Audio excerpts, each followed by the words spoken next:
Bueno, se va a cumplir una semana mañana de esta brutal represión en el hospital psiquiátrico Borda, sí, ¿no? Por parte de la Policía Metropolitana. Hubo 17 heridos, pacientes, médicos, periodistas, detenidos, la verdad que un bochorno. Legisladores. Tremendo, ¿no? Que no es la primera vez que lo hace la Policía Metropolitana. Hubo toda una cuestión, se interpeló a Montenegro el fin de semana. Exactamente, se le pidió la renuncia de todas las formas posibles. El tipo dijo que él considera que no tenía que renunciar. Que solo iba a renunciar si se lo pedía Mauricio Macri. Exacto. Y no hubo mayor reacción que el gobierno de la ciudad que el negacionismo de siempre y cubrirse de alguna manera. Para esto estamos hablando con una persona que estuvo allí con el legislador del MST por Proyecto Sur, el Alejandro Bodart. Alejandro, ¿me escuchás? Sí, los escucho. Buenas noches. Buenas noches, ¿cómo estás? Bien, bien. Bueno, acá charlando un poco sobre lo que pasó la semana pasada, vos estuviste presente ahí, ¿cuál fue tu experiencia? Ya, creo que fue una locura todo lo que sucedió. Muestra a las claras que este gobierno ha decidido avanzar a como de lugar y no respetando nada, porque allí se fue a actuar, a demoler un edificio sin orden judicial y contrariando una cautelar, o sea, y después a la gente que iba a reclamar y que pedía explicaciones se le dio palos.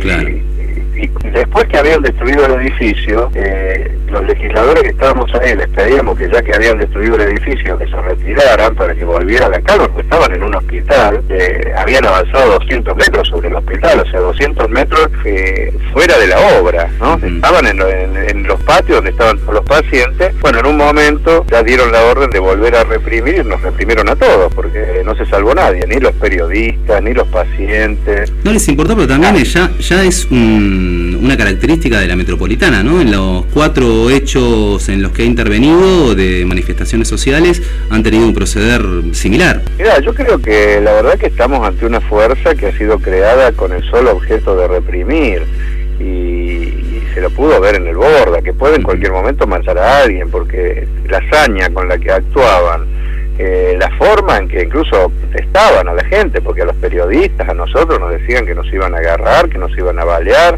o sea, te lo decían, cuando una fuerza en general no hablan, ¿viste? Claro. Por lo menos... no, además eso se quedó registrado en las cámaras, o sea... Por eso, yo creo que es evidente que la tónica que le dieron a esta policía desde su formación, no nos olvidemos que de acá salió el Fino Palacio, en realidad lo pusieron al frente de esta policía, que 38 de los 52 mandos actuaron en la época de la represión ilegal, en la dictadura.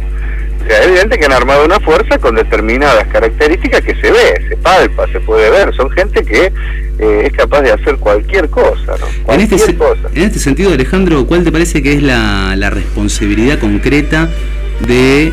Primero Montenegro, que bueno, es obvia, pero también después de Mauricio Macri, al cual le están impulsando un juicio político, ¿verdad? Sí, yo creo que esta acción no puede haberse resuelto en otro lugar que en una reunión de gabinete donde estaba Macri, porque es tan brutal todo y es una decisión tan pesada que no se toman de manera improvisada. Por eso yo creo que en la cadena de responsabilidades hay varias personas, 2 ministros, Chayín y Montenegro, el jefe y subjefe de la Metropolitana, pero a la cabeza de esto está Macri, y por eso creo que además de las denuncias penales que hemos presentado contra toda esta gente, porque han cometido delitos varios, también está la responsabilidad de juzgar políticamente a un jefe de gobierno que ya está procesado, sí, en una causa por asociación ilícita, así es la carátula que le ha puesto la justicia por el tema de las escuchas, que ya en sí mismo eso solo es causal de juicio político. Creo que ahora se le suma esto, creo que es muy importante que avancemos por ese lado. No puede quedar que un jefe de gobierno a esta altura, siglo XXI, pueda hacer lo que quiere, pasar por encima de la justicia, destruir un lugar, no darle cuenta a nadie, y yo creo que es un retroceso muy grande. Por eso creo que la sociedad tiene que saber que no estamos hablando de cosas menores. O sea, si nosotros permitimos esto, estamos permitiendo cualquier cosa. Yo creo que el gobierno quiso dar una señal los otros días de que van a avanzar a como dé lugar. Venían haciendo una campaña contra las cautelares, de que le ponían palos en la rueda, etcétera. Sí. Bueno, ahí se mostró qué piensan hacer, o sea, piensan no respetar cautelares, si hace falta dar palos, porque ahora estamos discutiendo, la justicia sacó un fallo durísimo contra Macri por lo que hizo, pero el edificio ya está destruido. El tipo avanza frente a los hechos consumados. Yo creo que por eso hay que hacerle juicio político y también propagandizar en la sociedad todo esto, porque tiene que reflexionar la sociedad. No podemos tener semejante personaje con la rienda de la ciudad, pero postulándose para conducir la rienda de un país, porque nos haría retroceder a algo que yo creo que es mayoría en la sociedad que no se quiere ir, que es para atrás, ¿no? Para épocas negras. Alejandro, cuando Mauricio Macri dice no tenemos que ceder a los violentos, esto fue una de las declaraciones que hizo luego de consumado el hecho para justificar un poco el manejo de la metropolitana. ¿Cómo lo tomás vos? ¿Cómo se puede terminar de entender que no solamente él diga que no debemos ceder a los violentos, sino que además se haya instaurado desde algunos medios la idea de que la policía fue agredida por la gente que estaba adentro del Borda, que eran profesionales, internos y periodistas? Creo que sí, el gobierno ha intentado defender lo que hizo y crear un relato mentiroso, ¿no es cierto?, para intentar sacar el foco de la cuestión y hacer creer que en realidad todo lo que pasó fue porque un grupo tiró un par de piedras, ¿no?, y se encapuchó. Ese es el mensaje que quiere dar para justificar la acción policial. También tiene un mensaje subliminal. Los trabajadores, porque ahí eran trabajadores del hospital, los trabajadores cuando reclaman son gente violenta, entonces se justifica todo, darles palo, tiro, bala. Yo creo que hay que salir a contrarrestar esta campaña. Ahí no hubo nada de ese tipo. La única violencia la ejerció el Estado, comandado por este gobierno. Esa fue la única violencia. Destruir un centro de salud como ese, donde se rehabilitaban los pacientes. Destruyeron todo. Están las computadoras destruidas, están las máquinas donde los internos hacían el pan, la herrería, la carpintería, la brutalidad. Eso es violencia. Y encima, cuando uno intenta frenar eso, que es ilegal porque no tenía ninguna orden, tiro y bala, eso es violencia. Violencia es lo que hace Macri. Hay que explicarle a la sociedad esto.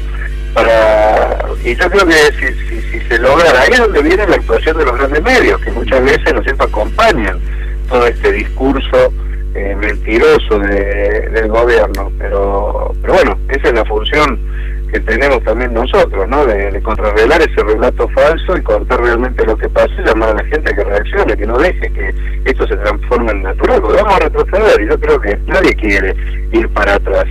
Alejandro, hablaste ayer, si no me equivoco, creo en el acto del 1 de mayo, sobre una connivencia entre el kirchnerismo y el PRO por el negocio inmobiliario, por el tema de las construcciones.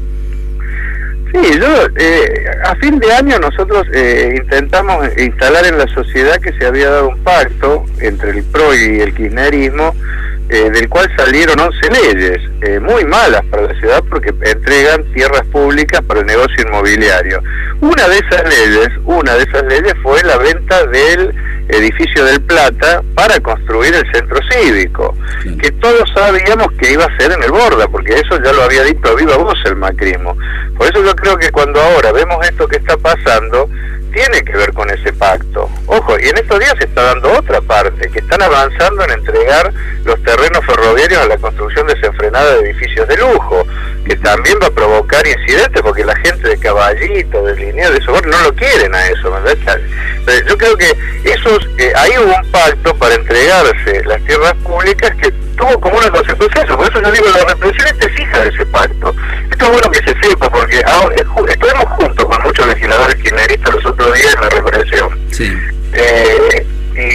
¿Qué opina? ¿Cuál es la posición cuando uno les chanta todo esto, digamos, ¿no? ¿Qué es lo que dicen? Y mirá, intentan hacer malabarismo para explicar lo inexplicable, porque ya tuvieron ellos un alto costo el año pasado. Recordá que en una de las sesiones de audiencias públicas, hasta gente del kirchnerismo terminó agarrándose medio a la tropada con Juan Cabandier, porque la gente no podía creer lo que estaban votando, porque en el Borda hace un año que viene un proceso de resistencia contra esto que empezó a hacer Macri ahora. Sí, lo recuerdo. Sí. En ese año fuimos muchas veces al Borda, y fueron legisladores kirchneristas que prometían que iban a defender hasta el final el Borda, y después cuando la gente se enteró y los vio votando a favor, no lo podían creer, ¿entendés? Yo creo que ellos canjearon eso por que el PRO les apoyara todo el proyecto inmobiliario en los terrenos ferroviarios.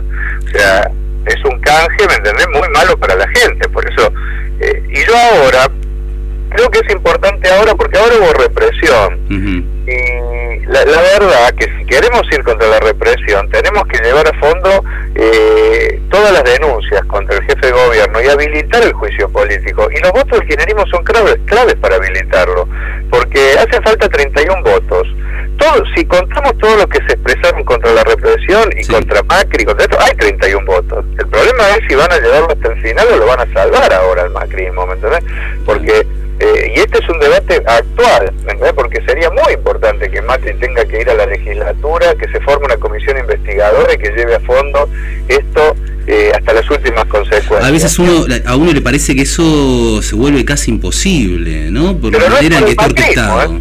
Pero no es por el macrismo. Acá es donde yo quiero, muchas veces se cree que el macrismo tiene tantos votos que es imposible hacer las cosas. Y no es así, el macrismo es minoría en la legislatura, tiene 26 votos sobre 60. Las leyes estas que se han votado necesitan 40 votos.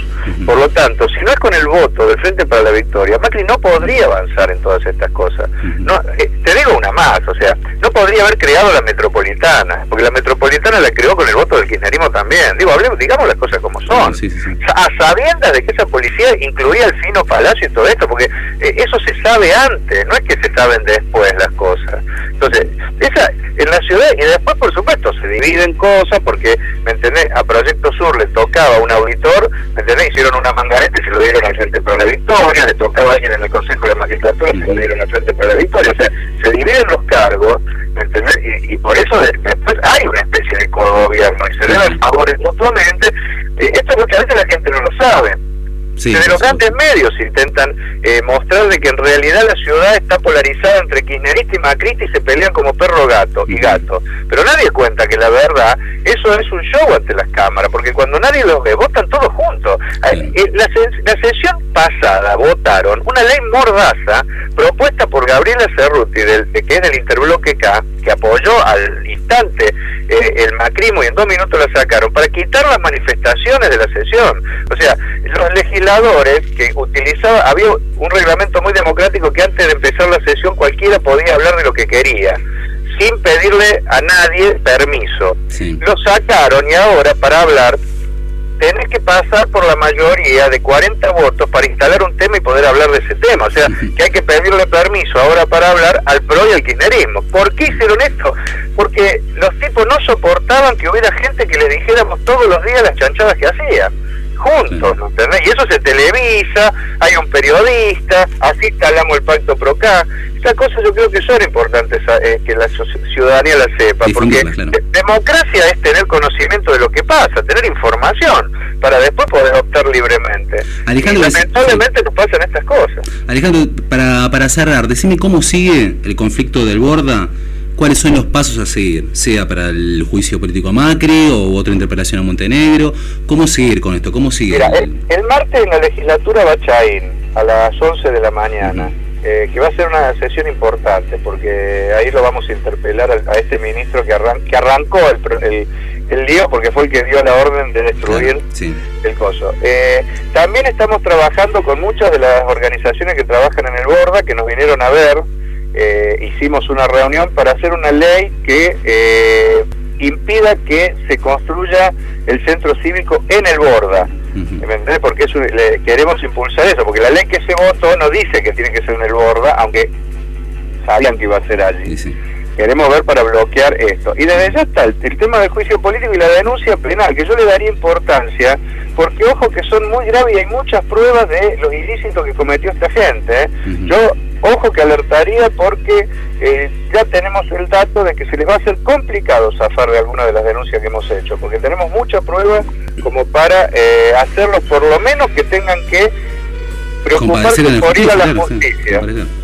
Bueno, Alejandro, te agradecemos mucho la comunicación, esperemos que todo llegue a buen puerto. Ya partimos mal, pero bueno, que llegue al mejor puerto posible y que bueno, que paguen lo que tengan que pagar como siempre, que podamos cambiar un poquito de esto. Muchas gracias y buenas noches, Alejandro. Buenas noches, gracias a ustedes, chicos. Bueno, gente, fue Alejandro Bodar, legislador por el MST, en Proyecto Sur, hablando sobre el conflicto del Borda, que se cumple una semana de la terrible represión de la metropolitana.